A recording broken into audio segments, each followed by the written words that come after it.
સાબરકાંઠા જિલ્લા વન વિભાગ દ્વારા ઘાયલ પક્ષીઓ માટે કરુણા અભિયાનને લઈને સારવાર કેન્દ્રો કરવામાં આવશે કાર્યરત।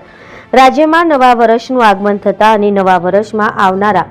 તારીખ 14 ને ઉત્તરાયણ પર્વને મનાવવામાં આવે આ પર્વ નિમિત્તે લોકો મોંઘી દોરી વડે પતંગ ચગાવવામાં અમુક આકાશમાં ઉડતા પક્ષીઓ ઘાયલ થતા હોય છે, જેમાં અમુક પક્ષીઓની સારવાર ન કરવામાં આવતા મોત પણ થતું હોવાથી આવું ન બનવા પામે એ હેતુસર જિલ્લા વન વિભાગ દ્વારા કરુણા અભિયાન યોજવાનું નક્કી કરવામાં આવ્યું છે અને પક્ષીઓ સહિત પશુઓનું પણ ધ્યાન રાખવામાં આવે। પ્રાપ્ત માહિતી મુજબ સાબરકાંઠા જિલ્લા વન વિભાગ દ્વારા ઉત્તરાયણ પર્વને લઈને પક્ષીઓ